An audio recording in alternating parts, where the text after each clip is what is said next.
যে কোনো পরিস্থিতিতে নির্বাচনী পরিবেশ অটুট রাখার উপর গুরুত্ব আরোপ করলেন বিএনপির ভারপ্রাপ্ত চেয়ারম্যান তারেক রহমান। আজ এক কর্মশালায় তিনি বলেন, ইনকিলাব মঞ্চের ওসমান হাদির ঘটনায় অনেকে ফায়দা নেওয়ার চেষ্টা করছে, এই ব্যাপারে সতর্ক থাকতে হবে। রাজধানীর খামারবাড়িতে কৃষিবিদ ইনস্টিটিউশন মিলনায়তনে দেশ গড়ার পরিকল্পনা শিরোনামে 7 দিনের কর্মশালার আয়োজন করে বাংলাদেশ জাতীয়তাবাদী দল বিএনপি। শেষ দিন শনিবার ঢাকা, সিলেট, খুলনা, বরিশাল ও ময়মনসিংহ মহানগর বিএনপির নেতারা অংশ নেন।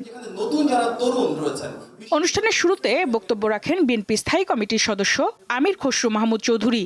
জাতিকে একটা অ্যালায়েন্স দিতে হবে। কর্মশালায় বিকেলে লন্ডন থেকে ভার্চুয়ালি যোগ দেন দলের ভারপ্রাপ্ত চেয়ারম্যান। তিনি জাতীয় সংসদ নির্বাচন সামনে রেখে নেতাকর্মীদের ঐক্যবদ্ধ থাকার আহ্বান জানান। যে কোনো মূল্যে দেশে ইনশাল্লাহ নির্বাচন হতে হবে এবং সেই নির্বাচনে আপনার পক্ষে রায় নিয়ে আসতে হবে। জনগণের সমর্থন আপনার পক্ষে নিয়ে আসতে হবে। এ সময় তিনি অভিযোগ করেন, একটি মহল অরাজকতা সৃষ্টি করে ফায়দা নেওয়ার চেষ্টা করছে। গতকাল অত্যন্ত দুর্ভাগ্যজনক একটি ঘটনা ঘটিয়েছে যে কোনো একটি মহল। তার কিছুদিন আগে আমরা দেখেছি চট্টগ্রামে আমাদের একজন প্রার্থীর উপরে একই রকম ঘটনা ঘটেছে। এই ঘটনাগুলা দিয়ে কেউ কোনো ফায়দা লোটার অবশ্যই তো চেষ্টা করছে, তাই মনে হয় না আপনাদের? তাই তো অবশ্যই ফায়দা লোটার চেষ্টা করছে।